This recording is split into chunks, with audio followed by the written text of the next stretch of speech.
Benny Boo. What's up, dude? What's up, dude? Hold on. Oh, I probably should have headphones in. I got a mic. Can you hear me? Yeah, Can I you hear me got on you. my mic? Yep. Oh, I don't think I have any headphones. Oh, I do have headphones. Sick. What's up, buddy? Good, dude. What's up with you? Are you calling me from the Oregon Forest? I'm calling you from the Forest of Oregon. I figured this was the appropriate setting for my first broadcast from the new home. All right. Well, fair warning. I've been in an I am. apartment. Go I'm ahead. just gonna say Sorry, I'm fair plugging in my fair headphones. warning. Wait, you can't hear me? I can. I'll just put on headphones as Oh, well. yeah. So fair warning. I'm in Chicago, Illinois. I'm flying out in 10 hours, coming home from a golf trip, and I am sitting in my hotel room watching football, eating. I don't know if you can see this. I might need to take my blur off. You got Get that Hang blur on. off, dog. Let's see like the I semen feel and like blood I stains might on be your high. sheets. I might be high. I don't know. Hey, welcome to the team, brother. Welcome to the team. I've got some like major munchies going on. I've been drinking all weekend. I feel like something hit me. I'm by myself, and I was across the street from a Culver's, and they had this flight of cereal flavored milkshakes, and I was like, "Fuck Daddy. yeah, give me that." Daddy I can't take. likes. Allie likes. How do I take the shit? I gotta take the blur off this thing. I don't know. I don't know how to put the blur on. I definitely have a blur with my majestic background. I wish I wasn't directly next to a highway. It'd be the only like Oh, I don't correction I hear would make to anything. my current city. What's that? I can't hear anything. You Why can't is hear this so? me? No, I can't hear any like traffic or anything. Oh, really? Nice. Maybe it's just the mic. Nice. I got a real mic. I guess that's what's happening. Sweet. I'm actually like a big highway right now. It's distracting to me. No. God I damn. don't I know wish how I you could got turn this that off. blur on. What are you I'm doing trying in to hold it up. Chicago? I'm holding it next to my face. Look at these little babies. Oh, oh yeah. Oh, put it next to my face. Ah, How dude, how many off button? it's How a many came in that? it's a Cocoa Puffs flavor, it's a Cinnamon Toast Crunch flavor, and it's a Lucky Charms flavor. Mmm. Mm, Oh yeah. yummy. I'm a big fat boy. Dude, you have no idea. On when I go off, which has been more regularly recently, like actually my pace is slowed down. I can only put back like five, maybe 6 pints of Ben and Jerry's at one like gluttonous cheat Oh, you're sitting? setting. Yeah. Like in an That's a hour. lot. 6 pints is a fucking lot, dude. And you Yeah. don't But believe you the next also day I work don't feel out a lot. I don't work yeah, out. that's true. And usually on those days I don't eat anything the entire day except ice cream. Or like a protein shake and ice cream. But I used to do that once back in the day when like my late 20s, early 30s, I would do that once a week and I could put back 10 pints. Jesus Christ, dude. Yeah, not I mean, we all have Well, our vices. does your sister still live up here? Yeah, she lives in Huntley, which is like 45 minutes northwest. Okay, I've been on the south side. I'm here for a golf trip. You remember Michael Chapin Of and course you are. DJ Zapkar, our Yeah, boys, I our feel like night. we had this exact same podcast football season on Elite Strip Zoom. No GJ Let's Zabkar. go. I feel like did you go golfing with them last fall?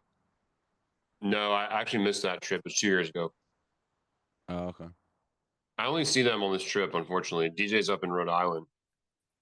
Good golfing in Chicago, South Side of Chicago. You guys Yeah, staying dude. safe out there? Yeah, it's easy to stay safe when you're staying in a casino hotel in south of Chicago. Casino hotel. The casino has the golf course. No, there's a country club here called Olympia Fields. Oh, It's hosted a couple U.S. Opens. It's pretty swanky. oh. Hmm. How often you go in golf? Like golf trips? Um, Quarterly. Oh, okay. It's not that bad. How often do you golf? Period. Three I days a don't know, was it 3 days a week? And how many Yeah, holes is that per day? Like, what is that? If you go out to golf 3 days a week, how many holes is that? 18, 18. And that's what, 3 hours or something? 3 or 4. Yeah, Dang, that's that's cool. that's what happens when you don't have children, man. You get all this time back to do selfish shit. Yeah, I hear that, brother. We've talked about that a lot. I was talking to my sister about that today, actually. My younger sister. You a big golfer? She loves golf. Uh, I know more. I know uh, more. Tommy Fleetwood, I think, was her I favorite. know Morgan. She ain't no golfer, bro. She's moving to Ventura, California, which is like an hour outside of LA. What? Yeah, Well, for it. for a job. I think she's in working in Atlanta. I think she's just tired of working in Atlanta, looking for a good change. Is she a And I racist? guess whatever she does, yes, that is also factored into the equation. I'd say like 70% of her decision is race based. That's the first thing I think of when I Uh, think of Morgan. Just a racist. racist. She works like exclusively with non-white people. Yep. Like Yep. most woke person I know. Hey, Um, that'll make you but racist. legit woke. Like, hey man, like Jesus woke. Like, none of that talking. Less bumper Wait. stickers, more Is he, action. is he, wait, hang on a sec. Really? You mean for What? real? What are you talking about? Like religious? What do you? No, I'm just saying. What? What do you mean? I think I lost You you. said Jesus, like you said Jesus woke. I thought you meant No, I'm did I saying she's woke, but like I think of woke as like a negative connotation, like you're just kind of like adopting the herd mentality in like these kind of like self-righteous ways, Yep. and like kind of advertising your what's that called? Virtue signaling ways. And Yep. but Morgan fucking grinds, dude. Morgan has been putting in work with poor people for fucking ever, so she's definitely woke, I guess, in that sense. But she's work. She puts in the she's legit. And that's what I meant by the Jesus, because I don't know. I've never read the fucking Bible, but isn't that kind of like a tenet of Christianity? Is like do the actual work, not just talk or whatever. Well, Alex, I'm glad you came to the right place for a little I don't lesson on the know. Bible. I don't know. We grew up in like a Christian society. I feel like that was something I heard a lot, like No, Protestantism you're or talking to the right man. You want to learn I something know. about the Bible. You're talking to the right guy. Ah, I That know. is for sure. All right, Buzzy Boo, catch me up on college football today. I haven't watched anything. How do the dogs do? They had a tough matchup against Austin P. PA? PA? Yeah, Pay? PA. Yeah, they're Pie? from France. They're from France. PA. PA. Like It's a French college converted football like team. French rugby team. Yeah. So hang on before we get started. Or yeah, whatever Uh, you want to talk about. We don't have to talk about football. I was just trying to transition off of my own life. that's what I was saying. I was like, "What's the?" I think because I've been out of town for 3 or 4 days. And I saw your text initially, and it was obviously Seahawks based. So I've spent the last 12 hours, studying film, Yeah. getting ready, You getting break ready it. for Sam I watched Darnold. all the preseason games. Well, that's not true. I watched the first and second preseason game. Dude, this stuff is delicious. Dude, it looks delicious. Cereal flavored ice cream. You shitting me? That sounds awesome. I know. I've got to be high. I don't think I am, but Not Jesus me, Christ, bro. this is good. Not me. Um, anyway, I'm about to burn so down this fucking forest with this joint. let me say this. I want to catch up real quick. I don't have any Yeah, like catch up. topics. I've kind of just been following along. I haven't been listening to the podcast, unfortunately, because um, I don't know. I don't have an excuse. I just haven't. Um, you're in Oregon. You're in a relationship. You're like bring me up to speed. I've caught the updates, but I haven't like Yeah, talked to you. So. absolutely. It's all very simple. Um, I was in LA taking care of raising JoJo and Emmy. Their mom got a job at Nike Mm, in the spring, and she was looking to get uh their dad had already like kind of dialed down his work load, and their mom was looking to do the same. And she got I guess like I don't understand the professional press, but a good job at Nike. And yep. this is where Lucas is from in Portland. And Mm, honestly, it's a better place to probably raise kids in LA. So they yeah. decided to move up here. And I was stuck with a little bit of a conundrum. The only thing keeping me in LA was the girls. I don't Right. really want to live in Portland, and I wasn't super excited about the idea about it when I heard about it. But I feel like I'm on a mission here to help raise these girls, and they've never known life without me. And at some point, they do need to move on, but it felt very abrupt this ending, and so I wanted to. While I wasn't excited to move up here, I wanted to move up here with them and at least start like transition out, like maybe just this school year or towards the end of the year, just but help them transition into new school, get them settled in their new home. It's like it's been my whole life the past 6 years, these girls, and I want to see their new home and experience their new life, and because I'm gonna be back, I'm gonna be part of their lives. So that was my. It was I didn't really want to come up here. I'd rather stay in LA, and right when Time I out found on out that. about what's Time that. out on that. I'm curious why. That seems very other than the relationship, and maybe that's it. Maybe that's 100% why you weren't excited to move to Portland. But knowing you, I feel like 5 years in LA, you gave it a good run. Why a move to Portland wasn't exciting, or why you weren't looking forward to it? I guess I was looking forward to in the sense that it was an adventure. Like it was a Yeah, new adventure. I'd never lived in the Pacific Northwest. We grew up in the Southeast. I lived in DC, which is North England, adjacent, right? I spent time in New York. I feel like I know New England a little bit. Midwest, yeah, my sister lives there. I've lived in the Southwest. It's not a part of a country I never lived in. So that yeah. was exciting adventure. I did know the winters are coming. I do know like I have a history of not necessarily like the smoothest psychological journey. And so I was worried about like the rainy, depressing Mm. winters. Um, but really, before I met the girl, I was down. I didn't think I'd stay up here for a long time, but I was just like open. Okay, there's nothing here in LA like holding me here. We've been here 5 years. I feel like I've known LA. I'm totally fine leaving LA. I'm not like attached to LA by any means. Right. Um, I do like LA, and it like feels like a second home. So longest I've lived anywhere besides Roswell, it's fucking crazy as LA. It's so wild. Wow. Uh, and but I was fine leaving. Anyway. I wasn't excited. Did Like you? Portland proper is like way more liberal than LA, dude. Portland proper makes LA look like Birmingham or something. It's No like shit. it's so woke, dude. It's like different level mass hypnosis. Like they're still wearing masks and shit, like walking Dude, around outside in Portland, Portland. It's insane.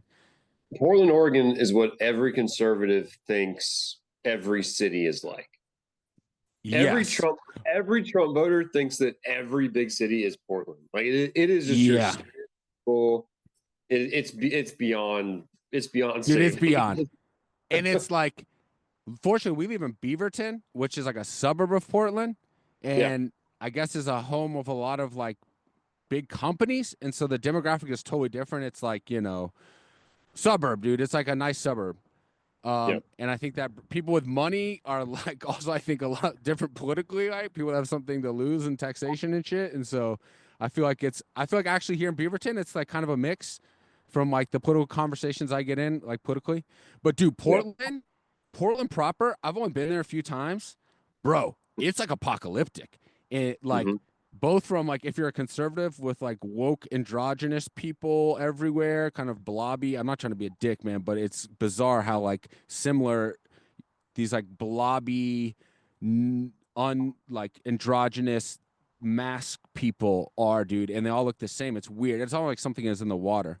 I don't want to go Yep. too fucking down it, but dude, it is what you think it is in Portland, including Oh, fucking I rampant know. homelessness at a level that like is just truly unacceptable in modern day society. Uh, And you're coming from at LA. least, and I'm coming from LA, dude. And don't get me wrong, like Skid Row in LA is unbelievable, but it's a little different in Portland. I didn't see like a Skid Row, just like this sectioned off area. It was just like they don't even need a Skid Row. It's like they are the inhabitants of the city. It's like it's I don't know. Mhm. I've only been out really at night, and it's like, dude, there's more fucking in the section of the city I was in. Granted, I'm no fucking expert in Portland, but I've only been out there a few times. But in the section out of the city I was in, it's like, dude, there's more fuck zombies walking around than there are, you know. I sound like the most conservative person ever, like law abiding, tax-paying citizens or whatever, or people, out trying to have a good time, family trying to have a good time. Um, the only place I've seen like that, dude, I actually went up to New England to visit this on vacation with my family this summer, and I went to Burlington with my girlfriend, although I kind of need to maybe get to that or not. And I we went to Burlington, Vermont. Holy shit, dude. Burlington, remind you think like Burlington Coat Factory. I think of Vermont as like nice, quaint, like this fucking woods and cafes. And dude, it was overrun with zombie people. It was Yeah. insane. So And I like have an opinion. there's the built up infrastructure of like the bars, the restaurants, the shops, they're there. It's built. Mhm. It's not like the city has been overrun by lack of, I don't know, resources or whatever. Like there's clearly like employed people there. It's not like a decrepit city, but it's just like a city. It's I think it's just kind of like a mind virus. Like people have just accepted this as like a part of human existence in modern society. Just like open mental health issues and rampant drug use and all kinds of heinous shit happening in public, and Yep.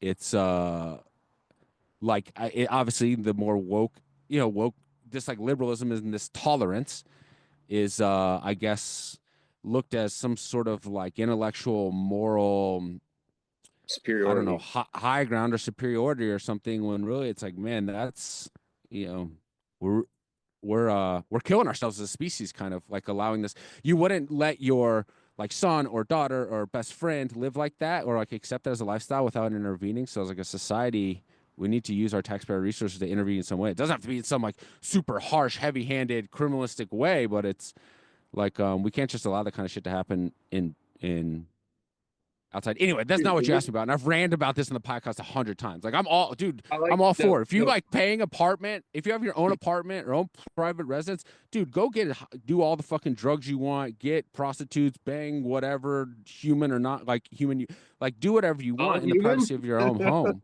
I don't You're know, going dude. to say Whatever. Some of these people, I'm thing a not sure. non-human? Like, are we morphing into like a different species or something? Um, but like do whatever you want. I just don't think that should be happening in wide open in front of children and families, like in our most like what's the term, uh like fruitful areas of our society, like city centers and shit like that. These are the places of our society that are the most like promising for business and enterprise and education, and these should be the most vibrant places of our society, of human civilization, and we're allowing it to just be overrun by um Why a lot of why are the nonsense that's a lot of it's being support like kind of subsidized in a way by taxpayer dollars, right? How many of these people are receiving government funds for that shit, which is fine. Like, do whatever, do heroin, but like, you shouldn't also be able to allow to get food stamps and so like a free cell phone or whatever. so here's I mean you're preaching to the choir. I live in East Atlanta Village, which is 3 miles east of downtown Atlanta. It is, by any account, very desirable real estate or territory, Right. whatever you want to call it, right? It's a top 20 DMA in the country. It's it's very desirous for anyone to live there. And I've been a homeowner there for 10 years. I rented there previously. Um and I'm giving a very like specific anecdotal example that can kind of open up to these more massive like Portland's or Burlington example or Brooklyn, like whatever major like kind of Right. nationwide understood woke town or woke city is. I can give you a very specific neighborhood in Atlanta that is the same. Is the same, and the conundrum in all this is, um, there's this undertone in my experience. There's this undertone of white guilt and 100%. anti gentrification that Hmm. is happening in the big cities where, excuse me, conservative minded people want what you're saying, which is sort of this no crime, white picket fence lifestyle for their two and a half kids and their dog, and that's what that's what a large majority of the country wants, regardless of race. It's not a racial thing. I think most reasonable, mentally sane Americans just want to raise a family, pay their bills, have a piece of land, and not experience crime. Like it's a very like Let that's me all. Go ahead. 100%. Yeah, I just want to interject real quick. Like in a city like uh Portland, it's gonna be it's totally opposite from Atlanta. Portland is so white, dude. So all the homeless people are white. It's so weird to see how this affects like across all demographics and races and everything because the people, dude, the zombies I see walking around Portland, dude, it looks like people we went to high school with that are heroin addicts. That's exactly what it Right. looks like. You can like Right. tell they're like, I don't know, their demeanor's different, their clothes are different. It's like, man, you haven't been like sick or infected by bitten by a zombie, whatever it is, for that long. I can see that like suburbia still in you or whatever. It's just the Right. way it's so it's like it's not a racial thing or anything. It's an issue that's affecting society that we're tolerating. Anyway, go ahead. Yeah, I think you're right. I mean, I think the racial element is geographic, but I also think because Atlanta is a predominantly African American city, so Right. there's this hypersensitivity to family. Rochelle and I moving into a historically black neighborhood 10 years ago, and again gentrifying it by buying a house that was previously condemned or whatever, and then like jacking up property taxes on our neighbors who just happen to be crackheads. It's like that's the whole, like, you pull the thread and it's like, oh, you're bad because you're kicking this family out of their house. It's like, well, is that bad? Like, why is it, why, and this is back to my back, this is a long diatribe to get to the point, which is, why is it bad, quote unquote, or critical or negative, whatever, to want to live in the city that everything exists in, whether it's the airport, public transit, big events, culture? Like, people want to live in the city. That's why cities are expensive. Why is it bad to want, like, to want to walk down the street and not see a dude pissing on the sidewalk like I saw earlier this week? And like in the morning, just a guy drop just pissing. Like, why? Like, why is that okay when I'm a taxpayer? Like, anyway, I don't have a point I'm trying to circle. I'm not trying to land the plane, but basically, I think that what you mentioned about Portland, and there's so many hotspots around the country that have these issues, and my neighborhood is a direct example of that. Where, like, oh, here's where I'm landing the plane. We are a very liberal neighborhood, meaning we have a food pantry that anybody can come and grab food from and water from. And people love posting updates on social media about, hey, just dropped off a load at the pantry. And it's like, I virtue signaling, altruism, whatever you want to call it. They think that they're doing the right thing, but at a certain point, you are enabling these You're people to feeding the come. animals. You're literally Exactly. You are. feeding the animals in like the most crude way I can possibly say. We have the same shit in our neighborhood in LA, and it's just people fill this thing up with food, and then it's encircled at all times by drug addicts and crazy people. I was like, is this really like Exactly. what? This is what you guys want in the neighborhood? These people are Exactly. addicted to free. These people are addicted to drugs and free shit. Exactly. You're sustaining their You're going lifestyle. 100%, and they're already on more than likely government subsidy in a place like California. Almost certainly, they're already on food stamps. Like you are already paying for them to get free food through through your tax So, dollars. And now you're like, so the now you're reason, just, it's like, dude, there's kids. There's a school right fucking there. There's a school right there, and you're creating like a bird bath for homeless people yes, next to a and fucking elementary school, man. the reason this is that I jumped straight into this, because I know this is probably supposed to be a lighthearted conversation, but the reason I jumped straight into this is It's all good. because on either Sunday or Monday of last week, we had a guy who's one of these people who lives. I mean, we have dozens of local homeless people or unhoused people, God forbid. Fuck that Um, bullshit, dude. Fuck all that. okay. That's some like deep, dude. When I hear that shit like unhoused, that's when I get real conspiratorial. Like that's some deep Marxist, like Chinese infiltration of the universities. Who came up with that? That's ingenious. Unhoused. It puts all of the onus on like society. Right. It's like a white guilt. It's like a white guilt producing word. Unhoused, Yep. as if like it's your fault. Yep. You left him unhoused. I'm the Like, who the problem. fuck? Like, look at your roof above you. Like, who put that there? Did someone just put that over your roof? Did you get that free from like some How is benevolent benefactor? how is housing a human right? It's How is not, man. shelter? How is shelter a human right? Go back. I'm pretty sure No. humans have been around for a long fucking time. Like, I don't Making think their it's own shelter. Making their own yeah. shelter by like waking up every day and working hard and collecting the resources necessary to sustain life and reproduce. That is at the very basis of human existence. When you take that away and just allow life to exist in whatever form it pleases to, like, I don't know, experience, I don't know, extract as much pleasure or whatever euphoria that they can out of the moment, or try to find purpose in their existence. When you take away the actual survival for life, then you get that. You just get like hell. You create hell, Mhm. degradation Chaos. of the human being, chaos, chaos. Dudes pissing Yeah. in the street. What if we all just start pissing in the street? What kind of world will we live in? It's Yeah. insane.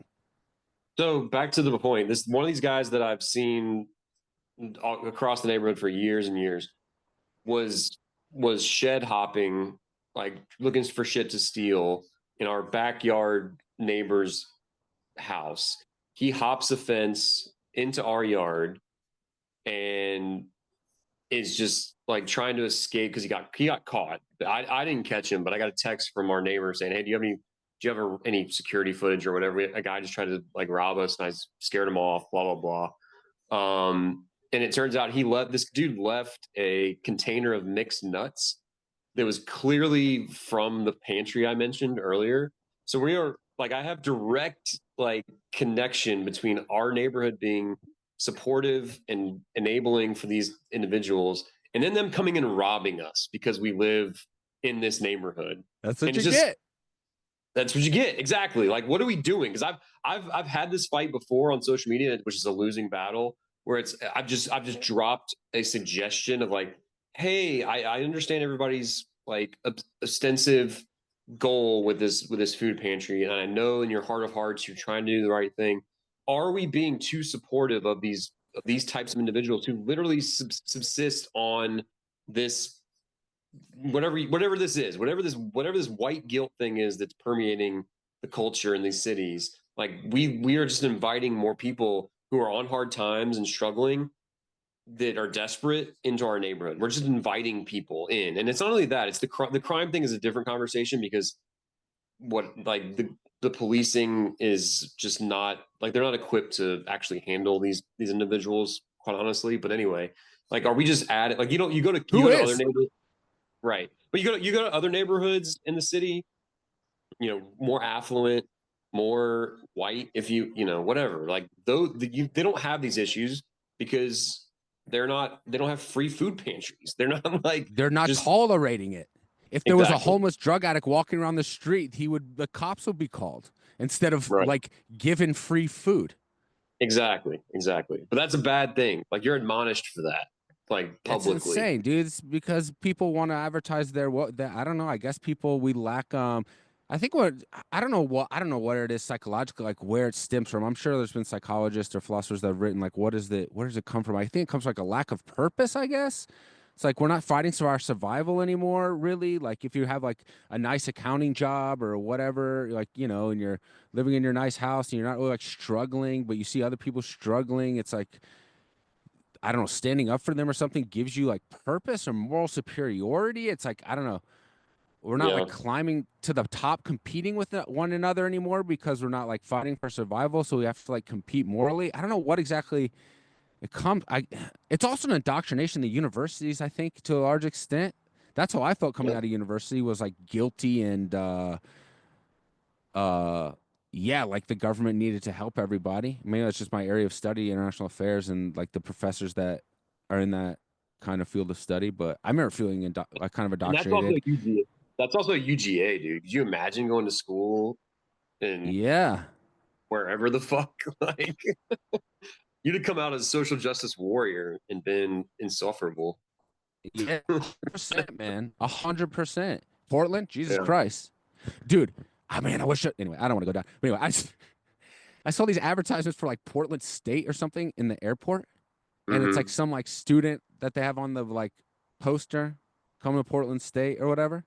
And dude, Yeah. every student was like some shade of brown, like black or brown, and like sexually ambiguous.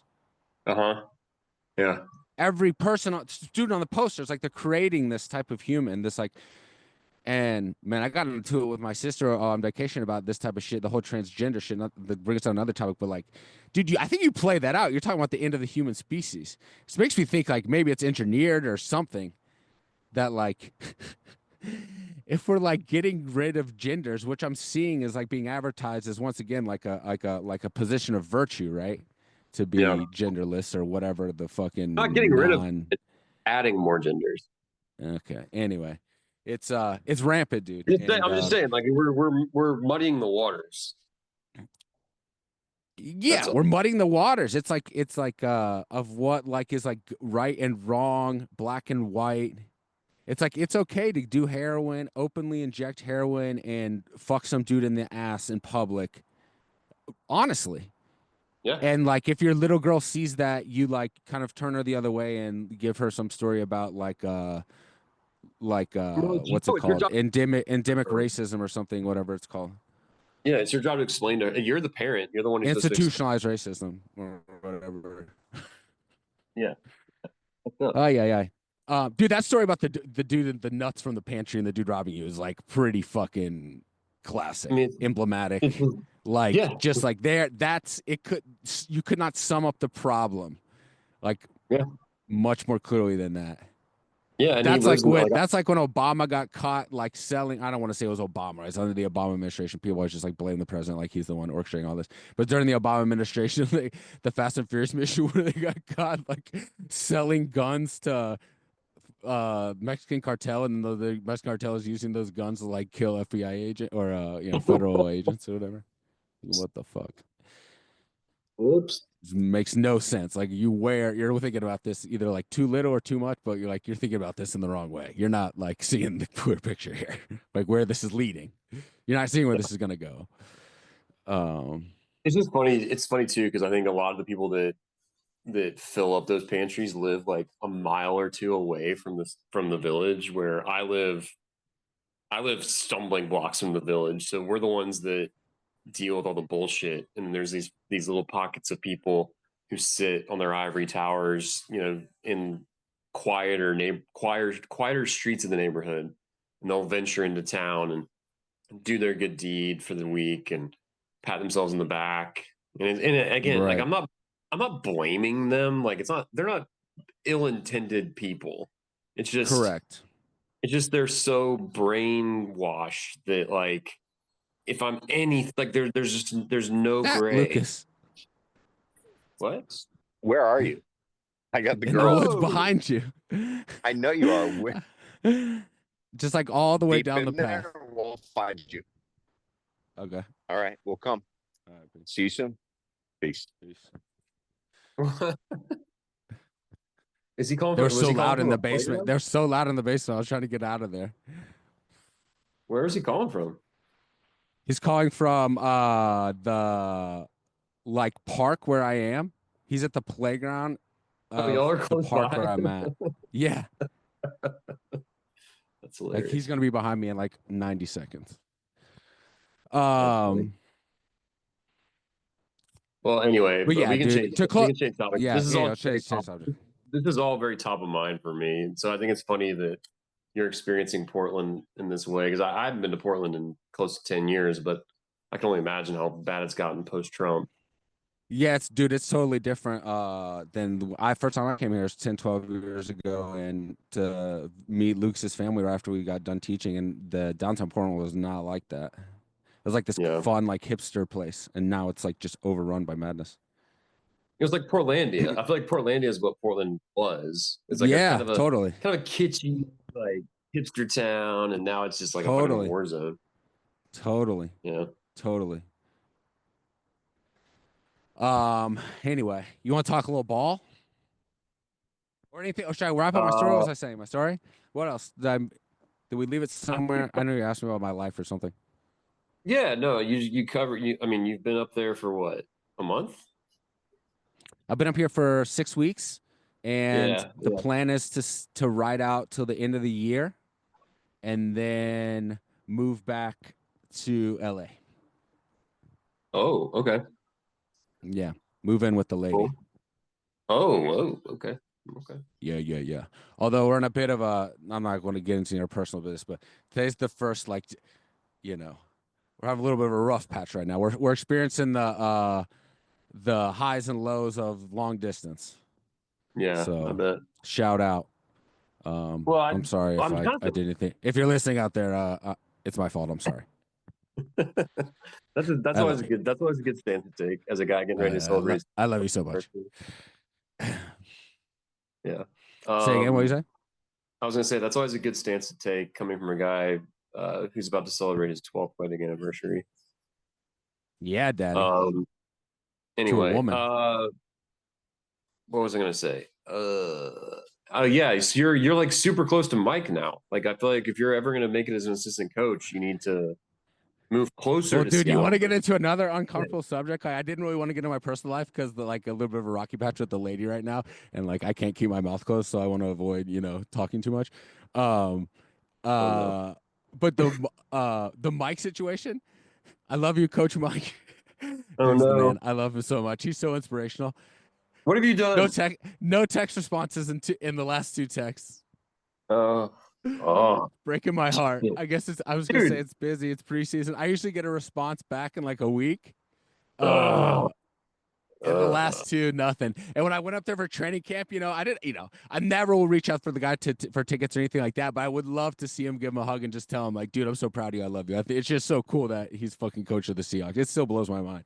I think it's just so cool, and it's just fun to like live in. It just makes you feel like a little kid. It's just fun to celebrate. So I went up to training camp and like sent him a text like a few days before, like, yeah, come to the training camp. Heard nothing. And then, come on, Mike. yeah, dude, it breaks my heart. It's like a girl. It's like a girl you have a crush on. Mhm. And then I just sent him another one like this week, like good luck start of the season or something. And that was a couple days ago, maybe yesterday or something. Okay. No response. Give me an update on the timeline here though, because if I recall, you saw him for the opener last year, right? I went to the opener last year, and he offered me like good tickets but I didn't want to start off like that. Yeah, I got my own tickets. I didn't see him that day. That was his first game. I saw his Oh, you wife didn't see actually him. just randomly. That's what, so And hang on, then time out. That's why I brought this up because if I recall, you were mind altered and maybe overstepped yourself with his wife and like was being like super like I don't know not like overstep myself in like a touchy feely way. I overstep myself maybe in like no. a emotional You, expressive way. yes, you like couldn't control your emotions more so is what Yeah, I I think I mean. was probably crying. Like, I'm so proud of him. Yeah, Not like yeah, weeping, but like I think I teared up or wiped a tear. yeah. So cool to see. It was so trippy, dude. I was on shrooms, yeah, when I walked in to Right. Allegiant, what's it called? Allegiant Freight Stadium, whatever. And they get Well, packed out, sold out crowd. And then you're just standing on the sidelines, like, holy shit. yeah. Crazy. Okay, so you've seen him since then in So person. then I went to the first game and the last game. I went to the last game of the season against the Rams in LA, and then I saw him after that game. I actually he like sent me like he had to like send me it's like a kind of a thing. You have to like talk to their security guy Yeah. and get like approval and then get like a pass and then go to a line and go through security and so then I saw him, Georgie. I saw him after the Rams game with his sister and his nephew and his sister's husband after the Rams game. Jojo, come say hi to my friend Ben. This is Yeah. Jojo's not going to appear on camera. Anyway, Jojo just came to the woods with her friend Brexton. I want to say Beckett. Brexton. What's up, Brexton? We live in like so in LA. We never did things like this. Like the kids would just come over and like knock on the door and ask to ride bikes. And in Oh LA yeah. that never happened. And then now in in Portland we live in a neighborhood that like that's a very common thing to do. So these That's girls just come cool. over. I just met this girl yesterday, Brexton, and her family. So these girls just come over and there's her father. Everyone's in the woods. Come say hi, Todd. Who's Todd, right? What's up? Big Todd, Lucas, Emmy. Great little spot. It's actually a very nice background. Yeah, it's chill. Fantastic. No, really? Oh, yeah. If you position the camera right, you look like you're like we are in the forest, but we're actually like in the back, more of a backyard, extended backyard. Whoa, I'm in the forest now. Wow. Oh, he's in the grass. He's like Honey, I Shrunk the Kids. I don't know what we're talking about anymore. Thanks for the appearance, Oh yeah, JoJo. Thanks for the Mike. cameo. Yeah. So you've Yeah, seen whatever Mike you'd like to say, since, Lucas. but Now's your time to share your message to the world. Go Hawks. oh yeah, Nice, he nailed it. there we go. Hey, did Lucas grow up a Seahawks fan? He had to have. I don't think really huge. Lucas, did you grow up a Seahawks fan? Did you grow up a Seahawks fan? Oh yeah, yes, it's all we had. Let's And the go. Blazers. That's all we Let's had. go. The Ducks. The Ducks play today? Yeah, they killed Oklahoma State. They beat Oklahoma State by 66 points. Lucas was a Ducks fan. Early 2010s was hot. Legion of Boom. Chip Kelly. Miami. We're talking Yeah, about he grew up Seahawks. a Seahawks fans. He was saying, and then Ducks. The Okay. Ducks won. You said Oklahoma State. They killed Oklahoma State by 66 points. Tasty. Go Yeah, I Ducks. think I'm Mike wearing a Gundy Ducks. might No, be- I'm not. I was wearing a Ducks jersey. I'm wearing a Hawks jersey now. The Hawks, right? Seahawks. The Hawks? original Hawks. The original Hawks. I will be here for like probably 30 more minutes.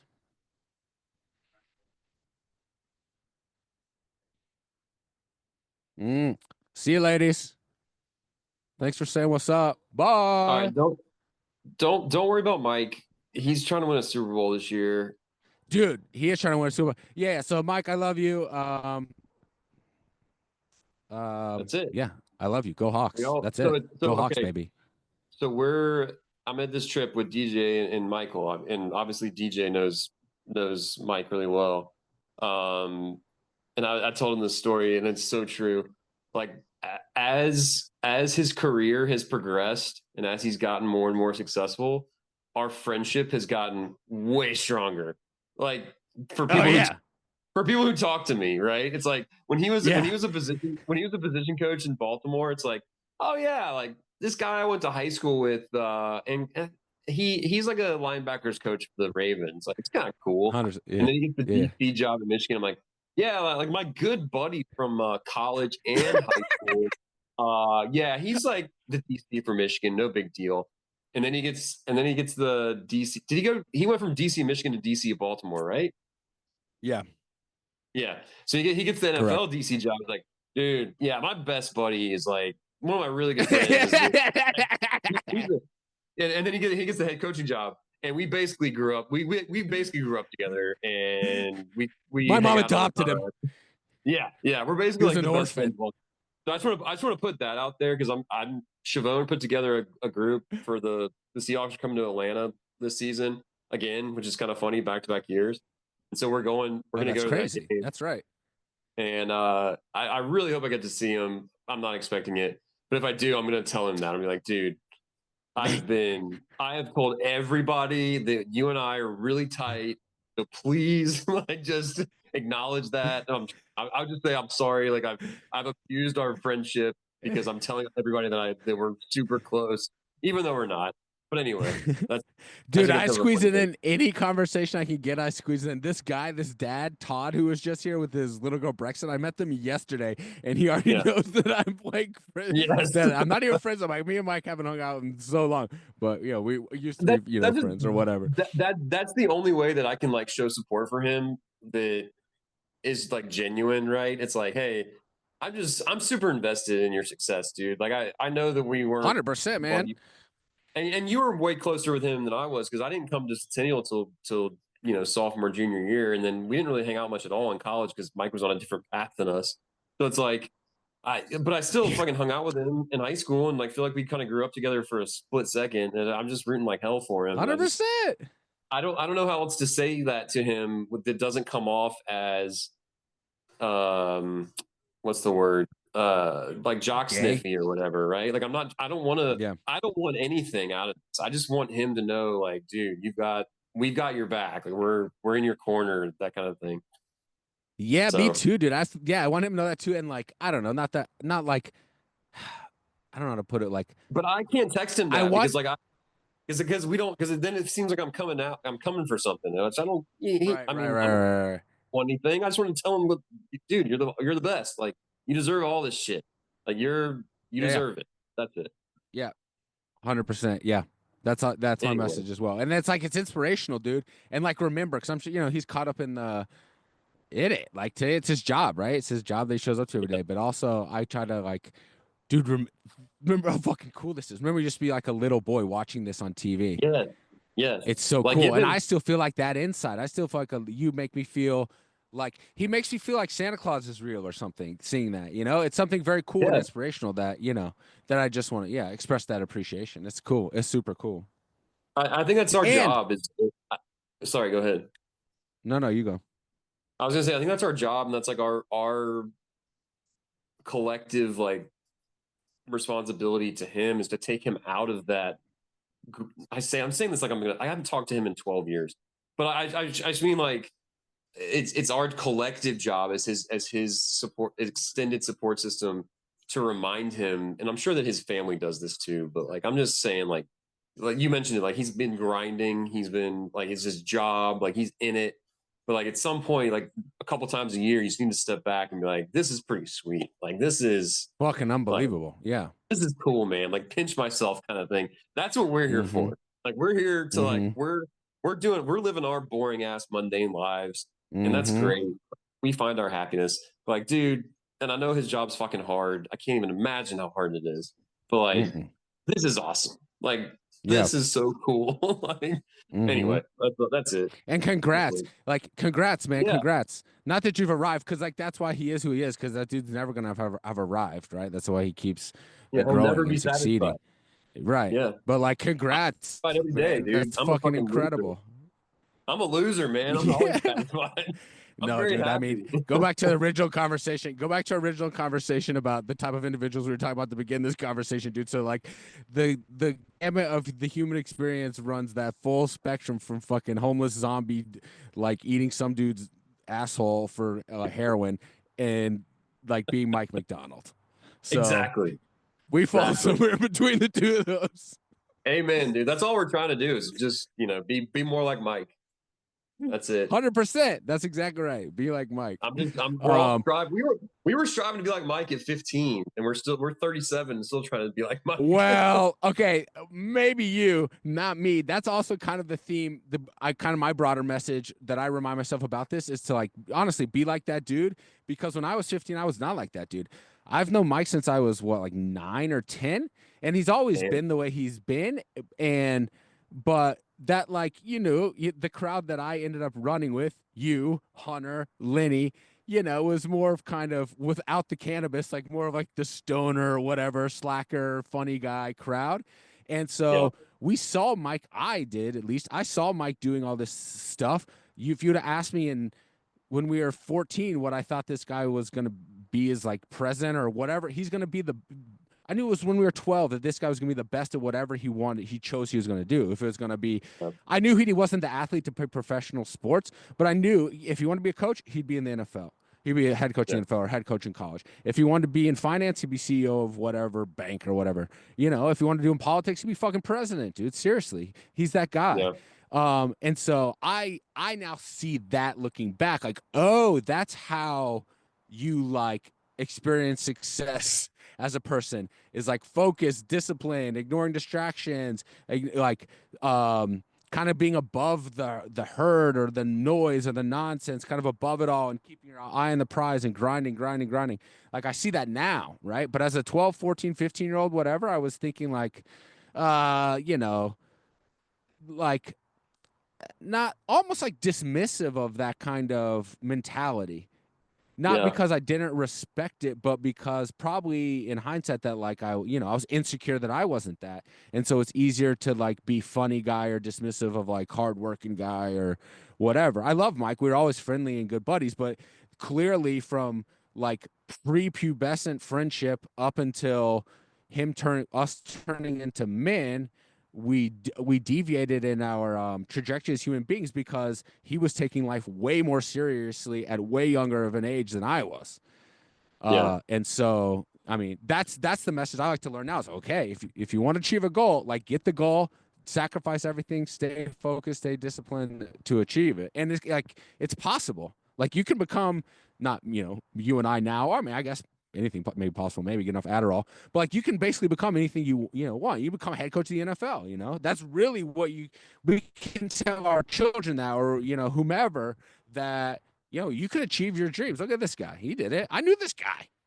Played Right. fucking And I touch think, football with this guy in the fucking street, and you make a good point that like in the moment when we're teenagers and when we're adolescents, yeah, I was never, I might have misspoken or you may have misinterpreted. Like I was never like hanging out with Mike, seeing how much he was like, working to get like to stay on the field because he had all the injury problems playing football and like in school, and he was a very diligent. He was way beyond his years in just Yeah. pure diligence, and I was the opposite, right? Like, and I think you and I both were. We were very Yeah, immature. Took us a 100%. while to figure out who we were. So I'm not saying it was like a conscious desire to be more like Mike. I just think subconsciously, like having that much purpose and having like that's just that I think everybody kind of yearns for that at some level. Again, I've Yeah. made my decisions throughout my life for comfort over Mm-hmm.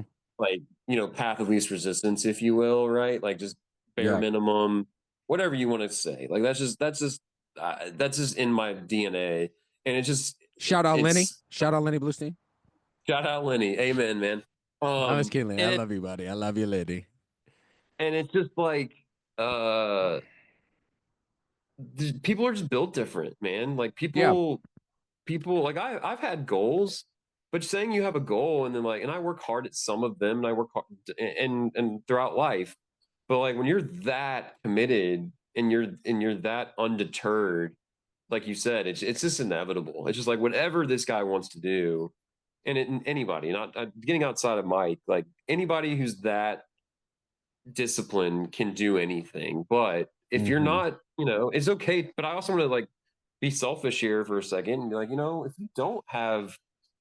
if you're not a great student, or if you're not like super passionate about, making a lot of money or whatever, like that's okay too. Like if you don't, again, banging my chest here on this, if you don't want to like have children, or if you want to live a semi alternative lifestyle by social expectations or social norms, that's okay too. Like it's like so. But anyway, Mm-hmm. like I'm just I think that I don't know where I'm going with this. I just think I'm so impressed by him, and I think you're right. Like he's a great example of if you want something bad enough, which he obviously did, you can do it. And not everybody's. I'm not trying to take away from what he's done because he's a exceptionally unique human being, but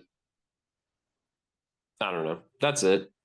But that's it. And I'll say this from beyond like that's the life perspective and truly the broader lesson I always think about when I think about him and think about the Seahawks and everything. But dude, from a football perspective, like legitimately, I think I think he's gonna win Super Bowls. That was this like a 5-year contract. I bet he 5-year contract that started in 2024, so ends in 2029.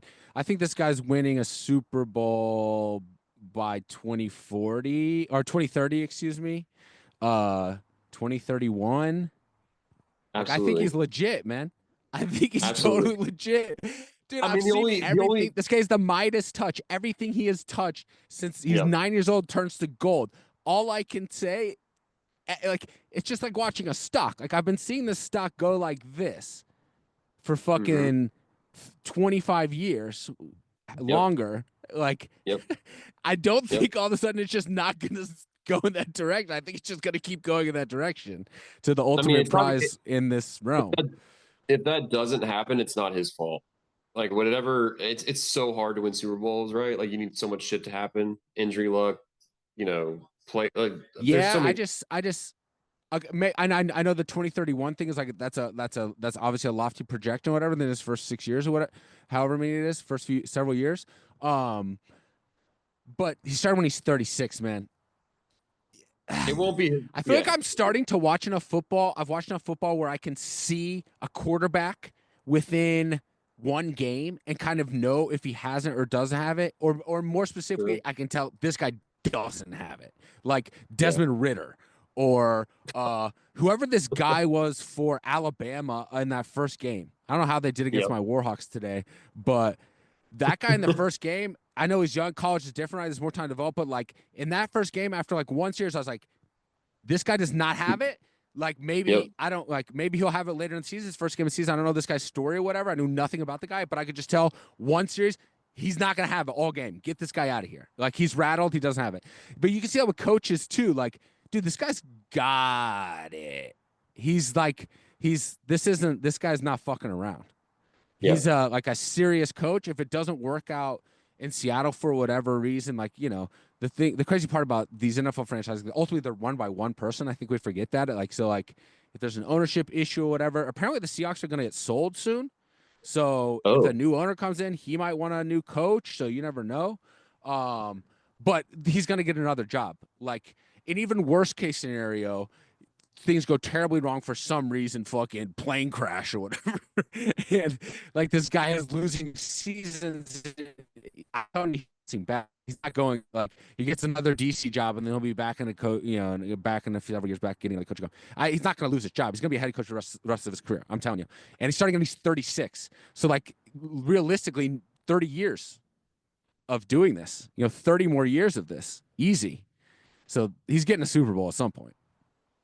Oh, for sure. I'm really from a selfish perspective. Like, I think I sent you that screen grab when when we interviewed him for the Falcons job, and I was like, it's such a bummer that like I'm trying. It's impossible to remove my bias, but it's trying to be as unbiased as possible. Like, I really, honest to God, think that he was the best candidate that hiring season. Me too. I think he's the best coach in the NFL. I know I'm fucking like couldn't be more biased. I cannot see anything through non-Mike colored glasses, but like I think he's the man. He's not the okay. I'm gonna throw a flag. He's not the best coach in the NFL. Sorry, Mike, but I do think maybe not yet. Maybe not yet. Sure. Yes. Currently, he's not, but he's definitely top 10. Yeah, we can agree on that. Definitely a top 10 coach. I think he's among that elite. Yeah. I have to watch Raheem Morris 17 times a year on the sidelines, chewing gum and just being a rah guy. And I'm like, God damn it! Like, how did we hire this guy out of that cycle when we had Mike, a hometown kid? Which again, I don't know if he wanted the hometown job or not. Probably didn't. There's a lot of pressure that comes with that. But goddamn, like he would have. I wanted that so bad for so many reasons. I wanted that so bad too, dude. The sliding doors moment of that, like alternate reality, man. Like such like that'd be so. I don't know, it'd be insane. It'd probably be worse, probably for his career. I think it's good. You know, he's just off in Seattle, man. It's like West Coast. No one gives a fuck about it. It's not like a football culture. The fans are like they say it's like the loudest stadium, but I don't know. I didn't get the vibe when I was there that it's like particularly loud stadium or anything. It's a good job, man. It's a good ownership that I think like kind of leaves you alone. It's like she's the widow, right? I think of Microsoft founder or something. Paul Allen, yeah. So yeah, I think the setup is good. He's got like a chill, kind of bro-ish general manager. Following Carroll's tough, right? Like it's tough though, dude. But he's done it, man. He's done it. Like that part of it all, I think is like check that box. Yeah. Like transitioning from Carroll, like done. It's now. I listen to all the press conferences, dude. I listen to, like the local radio and shit on YouTube. And it's like, you can tell it's like Mike Macdonald culture now. It's not the same, which is the opposite of Pete Carroll culture, which I think is why he got hired. Like, it's not like fun fucking ping pong table, rap music at practice, whatever. It's like buttoned up, serious business. But like, he's also, it's like Mike. If you know Mike, he's like very buttoned up, serious business, not fucking around. But then he can be very flexible and. Yeah, he can be just chill, lay back, funny guy, but like he takes everything very seriously, without with being respectful and being nice and kind. And dude, he's just a good dude. He's a good person. You know, he's not like, gonna be the life of the party or anything. Which I think is what more I was gravitating towards as a young man, as like in my social group. But Well, he's a that's what good we human, man, valued. and he's a fucking genius. He's a football genius. Yeah, that's what we valued back then, was being the cool party guy versus this guy over here is just like 100%. on a totally different level of like Yeah, what's this guy going to bed at 10 p.m. and like waking up early for extracurricular activities and like loser. student government? What a fucking loser! You look back and like, damn, that's exactly what I'd want my son to do in college. What do I want my son to go get like blackout drunk 3 days a week for 4 years, or So yeah, This is. I'm gonna go ahead and fucking. I'm gonna go ahead and claim this is by far. This has to be the best Seahawks 2025 season preview podcast on the market. There's not a lot of them. I've searched. There's not a ton. This is by far I think we're probably like the third most popular. 20 minutes of like, macro cultural conversation followed by just 10 minutes of glazing Mike Macdonald hardcore. This is great. This is great. But it's what we're here for, man. Creepy middle-aged man hangs out in the woods with children on a microphone.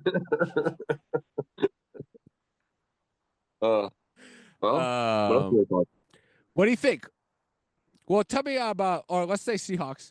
Have you looked up any Seahawks? What do you think? What's your realistic projection for the season? And do you know who they're playing tomorrow?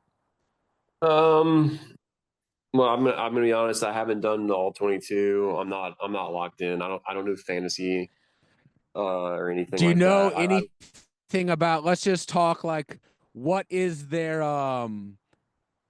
Could you kind of summarize the story from last year to this year as far as like roster change? I'm concerned about Sam Ball. I'm concerned about Sam Ball. Full stop. I don't think Gino was like. It's a lateral move to me. Like I don't know. I mean, Darnold's younger. He's cheaper. This is a good time to announce I have him as my second quarterback in my 2-quarterback fantasy league. Who do you have? Darnold. Oh yeah, you're so on the Kool-Aid. I'm on the Kool-Aid, baby. He was on the Vikings last year, balling. He was balling. Yeah. Until the last 2 games, he was lighting shit up. So I think regular season fantasy is going to be back on it. Mike's going to have everything tip top. We got Clint Kubiak as the new OC. They're going to be pounding the rock. The safety's going to be coming up, hitting there's not really any receivers on it. I mean, JSN's good, but like Cooper Kupp, if Cooper Kupp stays healthy, JSN, Cooper Kupp, pounding the rock. Come on. I mean, the O-line can't be worse. The O-line's dirty. Sorry, it shouldn't be dirty. Sorry, their O-line is not dirty. The draft pick that they got, apparently, this left guard apparently is dirty. Right. This guy's that was a good legit. Yeah, they have a couple other good draft picks from this year too. I can't specify. I've just listened. I've listened to some you. Don't worry about it. I got you. Nick Emanwari, safety out of South Carolina, was a 2nd-round pick. This guy looks like a freak, like a Cam Chancellor type. Well, if we're going to trust anyone to draft defensive talent, it's going to be our boy. So, yeah. And they got a rookie tight end, Elijah Aurora, and they got a rookie wide receiver who got Marquez Valdez-Scantling cut. MVS got signed to a 1-year deal, and this dude beat him out. It's Torrey Horton beat him out, and apparently is like flash and crazy speed at camp. So he's going to be the 3rd wide receiver. It looks like this rookie. And they drafted a running back out of Miami, Dave Martinez, but he actually didn't even make the roster. But he's like 7th round. They drafted another lineman out of Kansas. I forget his name. Some big white guy, Bryson Sambolo or something like that. And yeah, that's that.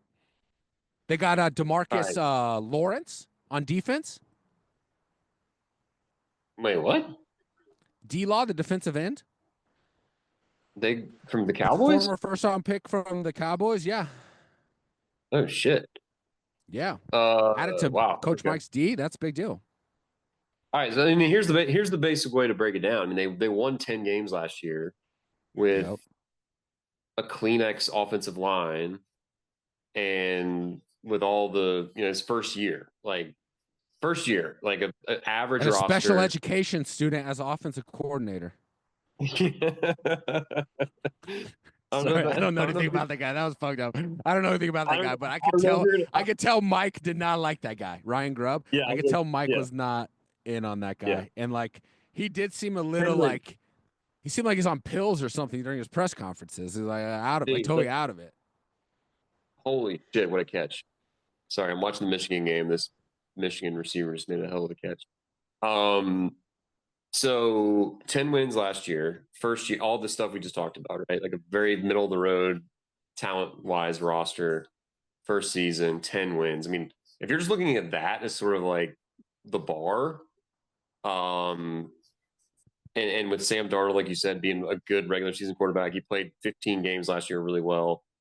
I mean, is 11 and a half the over? I don't know. I think Vegas has him at 10 and a half.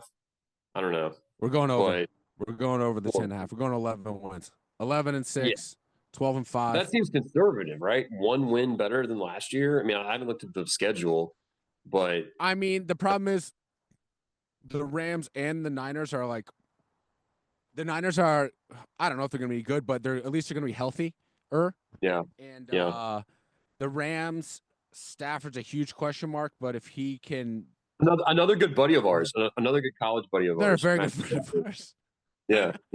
It is crazy, kind of. I just saw him last night. Especially because his wife is like kind of a little celebrity of her own, right? Mm-hmm. And a little celebrity. She actually very popular. She actually did like hang out a lot around in our I don't know, house parties or whatever circle of friends. Yeah, we're still tied with all of them. It's a weird connection. Like, it's just weird. It makes me feel like I'm living in a simulation theory, right? It's like, and like my player character, whoever I am in the simulation is like programmed to be like NFL fan, and like you too. And so like, there's these like weird connections in the simulation that are like part of the programming, like related to the algorithm, where it's like, oh, went to high school with this player's wife in the NFL. It's like this weird fucking orbit. Manifest destiny, I don't know. dude. It's bizarre. Oh, maybe it's not that bizarre, but it just seems weird. Like statistically, the amount of like degrees of separation to like NFL quarterbacks and head coaches from our high school. It's kind of weird, or college, I guess. No, don't forget our girl Maria Taylor, dude. She calls NFL games. Yeah, that too. Dude. What is she like? The most prominent female sports journalist in the world? Yeah, we're just surrounded by greatness, basically. I cannot believe I didn't see that like Centennial fucking clip when it originally came out, and I just saw it like last month or whenever I sent it out. Yeah, you shared that. I was like, dude, that was like I'm always thinking like every week, like, why haven't they done like a piece about this? Like, why hasn't someone done this like connection? Maria Taylor, Mike Macdonald, and there it is, sitting on YouTube, like 30-minute interview. Yep. with Centennial theme. With our yearbook that they're sifting through. Fucking great. Yeah, like that was some of the coolest shit that I've ever seen. Like, just this is on national television. The most watched program every week is Sunday Night Football, and we've got high school experience just on display, and we have nothing to do with it, but we have everything to do with it. It's so weird. Like flipping past your pictures, best dressed with like fucking Lauren Partalis or something. Yeah, who the fuck is that guy? What's that guy wearing? That's me. What's up? That actually came up. That came up today. I was wearing a pretty fly outfit on the golf course, and Chapin gave me shit. I was like, dude, I was best dressed 19 years ago, dude. Gotta look fly. Poor Lauren was like a sweet, like actually like dressed well, girl, and I'm this doofus that's just a class clown showing up in denim, like cut off jean shorts and dress shoes, looking like an asshole. Sorry, Lauren. Great, I know buddy. you listen. She's an avid listener. Yeah, sorry, Lauren. Big comments are on the YouTube chat. Oh god, could you imagine? It is random people do reach out to me about the podcast. Really? Shout out to all y'all. Not that many. Yeah, every now and then. Shout out to my boy Ned. Love you, Ned. Could you imagine? It's like my worst nightmare to go to a high school reunion, because like I've always maintained that the people that I want to hang out with from high school I still hang out with, so I don't need to like have an excuse to go hang Right. out. But like, it would be kind of funny just for like a hot second, just for all the people. Not and like, sorry to all the people I didn't know in high school, but like trim the fat and just like hand select like the 100 people or so that we actually hung out with who I haven't seen in 15 years. Oh, 100%. It actually appeals to me. Like, I'm pretty shameless. I don't really care about, like, I don't know. I'm like comfortable with who I am and like where I am in life. And so maybe when the last time we had one, I think I was at a different place in life. I think I was like in a more depressed state and I wasn't like really interested in going. But now at my point in life, I'm much more comfortable in my own skin or whatever. So I would actually be interested in going. But if it were for that exact thing, I feel like I would show up and I feel like, oh yeah, in high school, like I knew everybody. I had lots of friends. I was very social and friendly. But I bet you I'd show up to our high school reunion and wouldn't know fucking anybody. Exactly. Yeah, it'd be like 90% of Or people like, I've banged. like less than half. And I'd be like, Yeah. whoa, I wasn't that cool in high school, you know? Well, Who are these fucking people? what was our graduating class? Like 500? Yeah, that's what I'm saying. It's huge. And so what percentage of that is going to Yeah. go to the high school reunion? It does the people that go to the high school reunion like self-select for like a group of people that we didn't hang out with? I don't know. Right. Right. Like we would have our like dozen or two close buddies. Then that next wave of like 25 people that we definitely were friends with, but we just don't see very often. And there's that next group of like 50 people that I'm still I'm like, oh yeah, I remember her, remember him. Like what? Right. I would actually be curious to like connect with them. But then there's like the long tail of just like, oh, I don't know. Anyway, that doesn't exist. Like there's just no way to like, Yeah. I No, don't but know. if you could pick that 100 people, that'd be fun as fuck. Yeah, that'd be I think sick. that would be super cool, honestly. It's almost like Or if a you could just Tinder. guarantee somehow that everybody is going to be there, 500-person party, and you could somehow guarantee everyone is going to be there, complete attendance, I would 100% go. No, it's a Tinder model. You swipe right, and if you match on the person that you want to like reconnect with, then you show up to this high school reunion. Oh man, I probably wouldn't get anybody who's that interested in my Dude, life. Mike should roll into our 20th high school reunion in just like a fucking pink G-Wagon and like a fucking mink coat, tossing Let's out go. $100 bills. Oh, So that'd be sick. sick. The problem is that's what I would do, which is why I'm sitting in the woods smoking weed and not the coach of the Seattle Seahawks. Yeah, he probably isn't that concerned about Centennial High School. No, I don't think Class he is. reunion. I don't think he is. But dude, when do we rename the stadium? How many seasons do we have? Seriously, dude. Seriously, should we get that should we get that going already? Like why? I would hope that it's already. I would hope the ball's already rolling. The Man. Fortress? Fuck that. Mike Macdonald Yeah, dude. Memorial Field. He's not dead. Coach Mike Macdonald Field. No, dude. Mike McDonald Stadium. Mike McDonald Field at Mike McDonald Stadium. How about that? Give him a double dip. I feel supremely confident that in the future of humanity, there's never going to be a more successful football graduate of Centennial High School. Okay, I'm glad you brought this up because I talk about this, and I totally have not forgot about it. I've thought about it in several days until you just mentioned this. I told all y'all motherfuckers on the Legion of Zoom chat last year about the second coming, Max Brosmer. Max Brosmer, Centennial High School class of like 2018 or something like that. I saw this guy on like a random University of Minnesota football game last year. They were playing like Penn State, and it was just like on the background. And I saw it popped up, Max Brosmer, Centennial High School. I was like, what?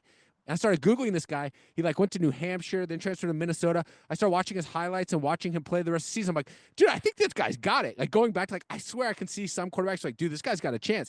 So I watched this guy's like, I think this guy's fucking got it. Like he has a chance to be a backup or a pro. He should get drafted. I texted Mike about this guy. I texted the Legion Zoom group about this guy. He's a quarterback. He throws kind of like Uncle Rico, and his name is Max Bro. His name is Max Bro.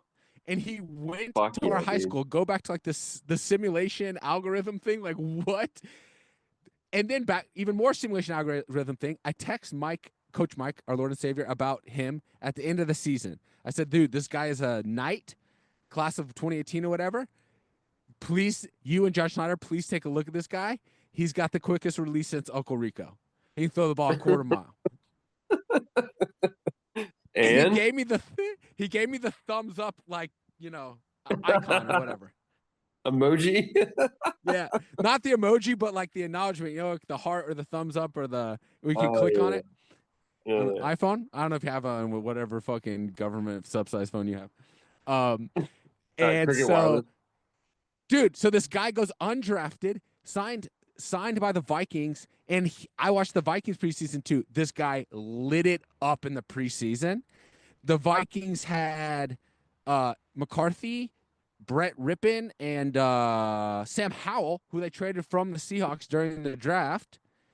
Yeah. And they had Brosmer signed as the fourth undrafted, like just camp arm. And this guy beat out Rippon and Sam Howell. They both got cut. And now Brosmer's the backup for McCarthy. And no one knows what the fuck McCarthy is coming off a knee injury. Dude, the starting quarterback in the Minnesota Vikings is going to be Max Bro from Centennial High School by the end of the season. What's happening? Are we living in a simulation? My favorite childhood I team is going to be quarterbacked by a kid from my high school whose name is Max Bro. That's sick. That's sick. There's a tougher line. That's a tougher line for me to draw because I don't know who that guy is. But I still think we need to name the stadium after Mike Macdonald, regardless of Max Bros. Anyway, no, you don't find that amazing. You don't find that amazing. This guy, I mean, I don't Centennial know anything about. I starting don't know anything quarterback. about him. I don't know. Maybe. All you need to know is that he went to Centennial and that now he's like one JJ McCarthy fucking twisted ankle from being a starting quarterback. Is he actually number 2 on the depth chart? Anyway, yes. Well, they signed Carson Wentz. Jesus Christ, Carson Wentz. Yeah, I'm telling you, Max Bro is going to be the starting quarterback of the Vikings. I And think he kind of just like he's my best friend. I remember nurturing him at the local recreation center.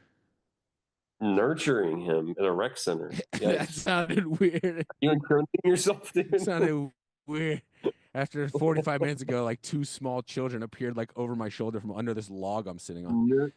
Nurturing this young boy, very supple. Let it be known I've been nurturing Max Brosmer since he's been a young boy at the recreation center. Well, I think 11 wins is doable. I think playoffs are bust, like hands down. Maybe even division or bust. I know the Rams and the Niners are betting favorites, but I don't give a fuck.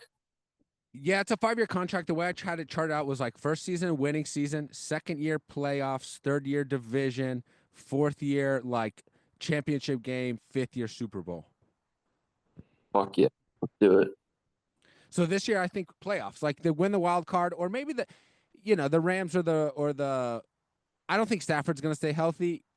No. And the Niners, I guess, they're both talented rosters with good coaches, but honestly, I if I had to bet my life on it, I think I would bet the Seahawks. I guess my only hesitation is that it's the offensive coordinator is new. McVay and Shanahan have had much longer to like solidify these rosters. Mike's still working with Pete Carroll players. He's still working with former regime draftees and contracts and shit. And so he really needs like a full 3 years, maybe that fourth year where the roster is like fully turned over under his like guidance or whatever. So the Rams and the Niners have that advantage in that sense. But I don't know. I think I would, if I had to bet my life on it, I would bet the Seahawks. My only concern is the offensive line. Which is a massive concern. Obviously, but the offensive line doesn't seem awesome. The left side, I think Charles Cross is left tackle and the Grace Abel is the left guard. I think that's money. Center, right guard, center, right guard especially is iffy. I don't even remember the dude's names, and I think right tackle is a little iffy. Steve Hutchinson. He actually works for the team. He's like a offensive line consultant. He's like. Yeah, he's starting tackle. He should be, dude. He's very thin. Hall of Famer. Sam Darnold's a system quarterback, dude. He's the biggest problem. I'm sorry. I'm not in love with Sam Darnold. He doesn't have Kevin O'Connell anymore. He's got Mike Macdonald, but Kevin O'Connell, kind of a QB whisperer. I can see you getting angry at me. I just don't love Sam Darnold. That's all. No, sorry. I'm getting angry at myself because I think you're probably right. And the only thing that really scares me is that I think they know that because they Yeah. signed this guy essentially to a 1-year deal. Yeah. Yeah. But that's why they're a playoff team this year. They're going to win a bunch of games in the regular season. Darnold's going to be Darnold more like he's going to take a step back, but still be serviceable. And they're going to have to win on defense because the defense is going to be sick, as we know. And that's the recipe to win 11 games. You win 11 games with your defense and a serviceable quarterback, then you got to make some decisions next year and take the next step. That's it. Simple. If Darnold can be 80% of what he was last year, Oh my God. Yeah. it'll be 12 so wins. 12 Dude, wins. Kenneth Walker is a G. He's very banged up and he's in a contract year, so I'm wondering if he's gonna what his mentality is gonna be, if that's a good thing or a bad thing for him, or if he's gonna be too conservative. I feel like he's always banged up, their running back. But that guy's a fucking G, man. He's so good. When he's healthy. The defense is gonna be on point, so I have high hopes. What about the Dogs? Catch me up on the Dogs real quick. I watched their Marshall highlights. I'm assuming they beat the fuck out of Austin PIU. PA? They did not. They did not cover. They only won by 22. Ooh. I'm nervous, man. They don't have a quarterback. Stockton's kind of. You don't like Gunner, dog? I like his vibes, but I just don't think he's very Did good. you vote for Kamala Harris? I did. Fucking Gunner's the man. I voted for Kamala, and I like Gunner as a person. I just don't think that. I don't think he's the answer. I don't know. I don't really know. He's just like a running, right? He's like a moxie guy. He's like a rah-rah, like Tim Tebow guy. Yeah, not exactly. Tebow is actually a good athlete. I think Gunner's just like he's just a good dude, but like where's Lenny? I need Lenny to give like the opposite. Lenny, I need the unabashed like pro take here to get somewhere in the middle because I liked Gunner and I was excited. Lenny's your stereotypical fan. He'll always find silver linings. Here's okay. Today, notwithstanding, because it was a weird day, like they had an hour or two lightning delay or something in the third quarter.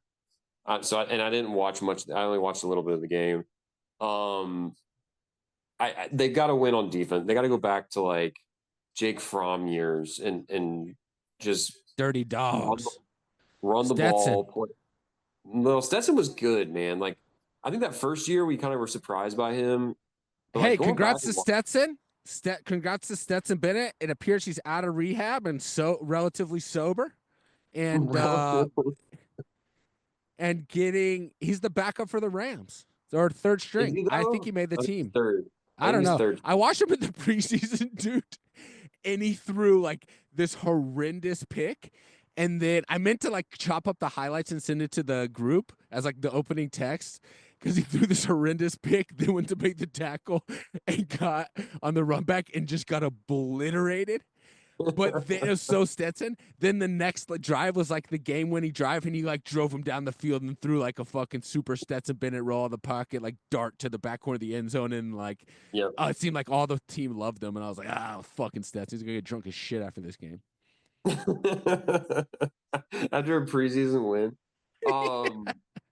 No, dude. Stetson gets a bad rap because he missed his rookie season because he was in rehab. No, I'm talking about college. Like his college. He gets a bad rap in college because he was, a transfer walk-on white guy. Blah blah blah. He was fucking good, man. You go back and watch that senior year. Man, he was escaping the pocket. He was running for first downs. He was roping dimes into guys like tight windows. He was a beast that senior year. He made plays. Anyway, I mean, dude, he's still on an NFL roster after spending his rookie season in like substance abuse rehabilitation. Like he's clearly got something. Right. Like, I think most NFL franchises would give up on a player after that start to your career. Right. Well, anyway, I think we got to get to the point where we're running the ball 60% of the time, if not more. I think we got too pass happy with Carson Beck trying to like improve his draft stock or his Heisman stock or whatever.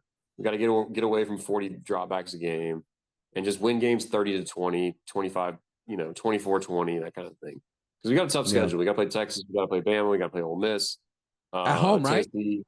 Those are all at home. At Tennessee, Yeah, Daddy. So, it's not going to be, but at the same time, we could lose twice and still make the playoffs, which is kind of weird. That's a whole different. Dogs on top, 10-2, SEC champs. We're going the fucking Natty. I don't know anything about Gunnar Stockton. I'm just a homer. He's got a Does big Kenny old- like sit? Can he like sit in the pocket? Does he have any tape? There's no tape on this guy against real teams, I guess. I mean, he played against Notre Dame in the playoffs last year and looked like dog shit. So there's tape, but it's not good tape. He's not a drawback passer. He's a play action, RPO, move the pocket. He's not. I don't know, man. We'll see. I just think we gotta have a ball control type offense and a really ball hawking defense to be successful, which is fine. That's what Kirby does. I don't know. I'm not concerned about it, but that's it.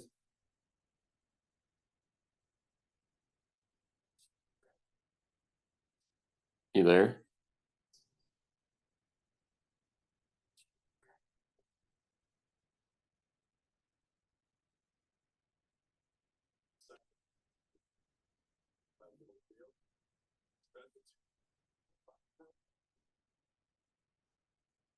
Tie the loop. My bad, folks. My cell phone in the woods died, but we're gonna close it out here. Well, I don't remember what we were talking about. Seahawks going to the playoffs, 11-5, 12 and what is it? 11-6, 12-5. Oh, we're talking Gunnar Stockton dogs. Buzz doesn't really believe. I think I was asking. That's what I was asking to close out. Is there any footage on this guy to show like pocket presence or some shit?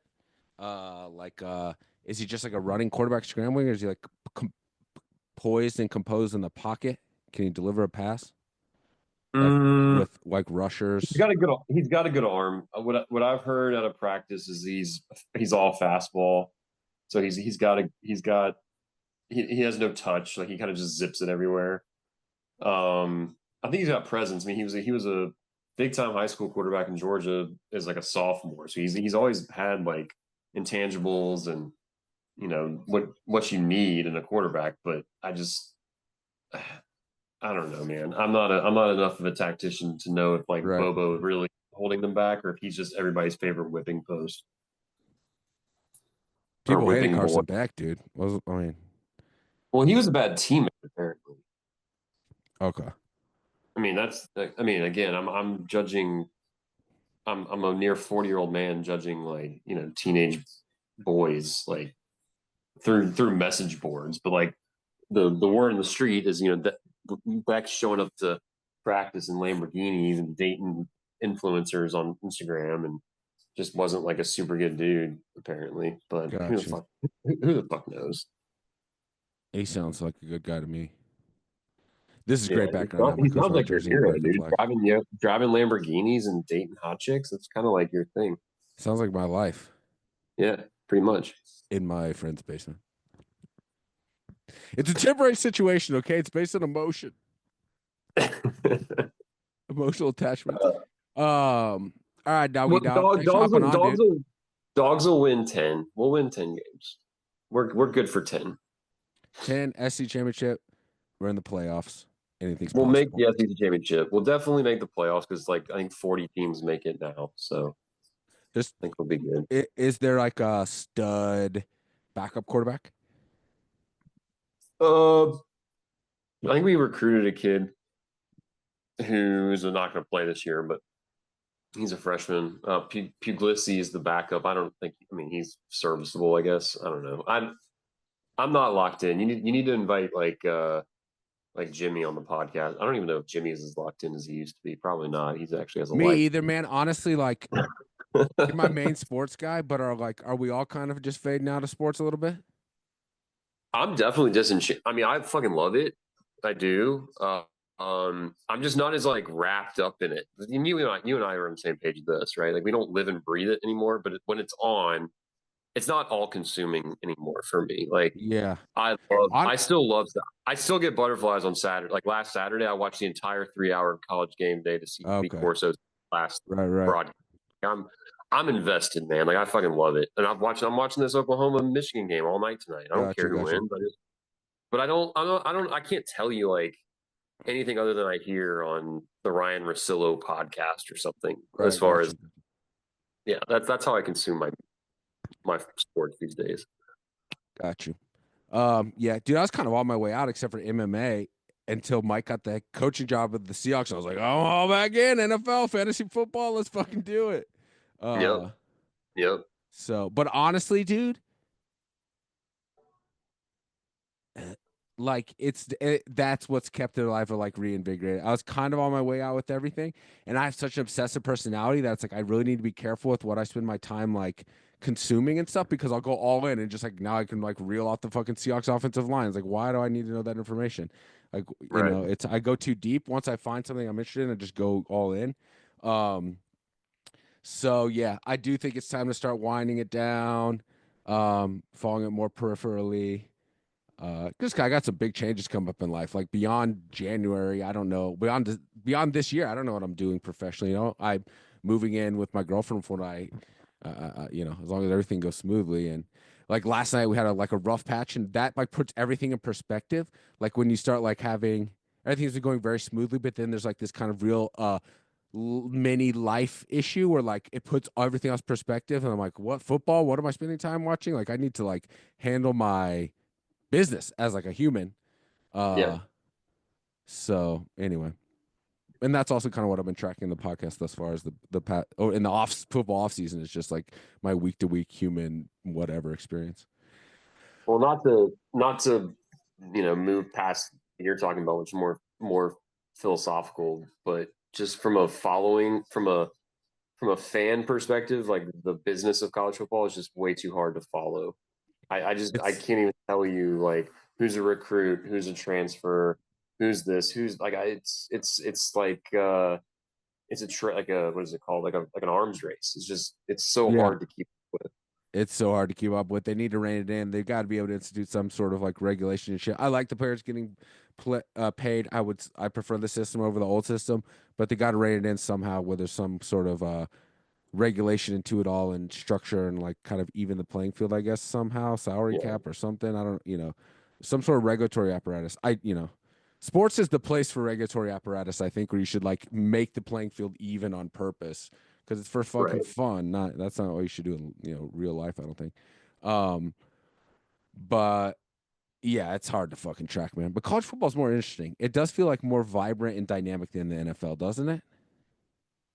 Yeah, oh, for sure. Yeah, I mean I mean just the matchups we're getting these days. Like you're not getting an opening weekend with three top 10 matchups like you did last week in the old system. There's just no incentive to. But Right. now I think if schools and conferences are starting to realize like, hey, stop being spooked by having a number in the loss column. Like if you've got a good schedule, that's going to be what gets you into the postseason. That's going to be what gets you that postseason check. Blah blah blah.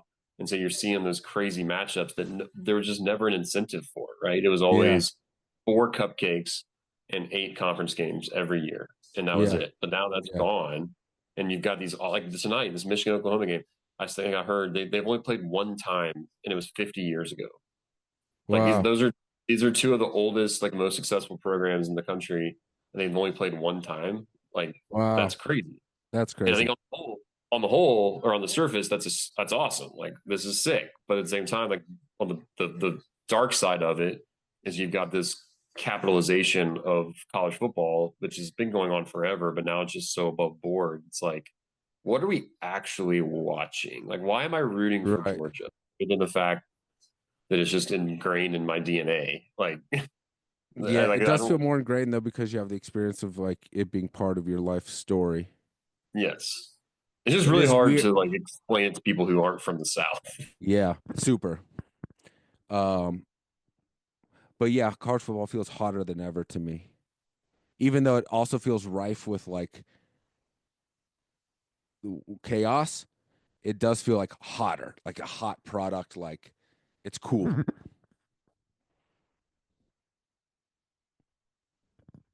Hola. Hola, hola.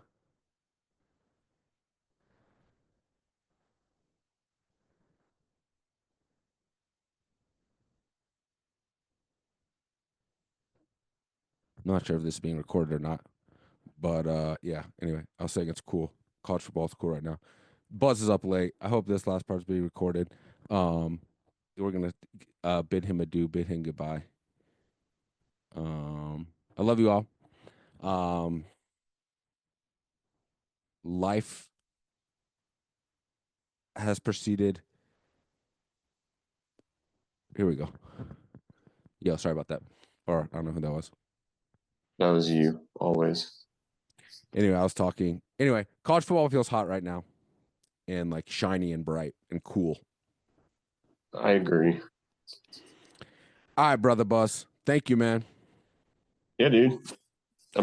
My stomach hurts for all the ice cream I ate. So I'm gonna try to I'm gonna get a few hours of sleep and then get on a plane and get home in time to watch NFL Sunday because I do love sports still, always will. All right, well that's good to hear. I just can't tell you X's and O's or depth charts anymore. Big Falcons fan? Big Falcons, high hopes? If you're a Falcons fan with high hopes, you should be put on a list. Could you imagine if Mike was the coach? God, if Mike's the coach, I'm giving us 14 and a half over under. I know. How cool that would like, hands down. How cool would have that been? Anyway. Yeah, it'd be fucking sick. I would have hit him up for tickets every week. That's the thing. It's probably just like so annoying. Yeah, because he would have Ben Bussard reaching out to him for anything. Yeah. Constant. Centennial High School like wanting you to come guest speak and shit all the time. And that's a dope jersey, by the way. Rest in peace. Oh, thank you. Rest in peace to Kimbe. God bless. All right, buddy. Dude. Well, have a good night. Love you. I'll shoot out the link next week, and yeah, if anyone wants to hop on, that'd be great. If not, I will be here. Catching the world up. This is my sign off for this season. Oh man, that's sick, dude. Yeah, it worked. That was a really good idea to add a sign off. That's nice. Yep, that's it. It's visual too. So for the people listening, yeah, you guys should log on to YouTube or even the Spotify has video now. And you should see Buzz's sign off. It's like pretty fucking dynamic, I'd say. Or just think about Sammy Sosa, then you'll know what I'm doing. Oh, okay. Yeah, he's corking the old bat. Yeah, that's what they said. That's what she said. All right, buddy. Love you, man. I'm drunk on sugar. My tummy hurts. This is what happens when I'm by myself on the road. This Buzz being a naughty boy. Yep. All right, dog. Love you, man. Go Seahawks. Peace. Bye. There you go. I did it too. It feels good.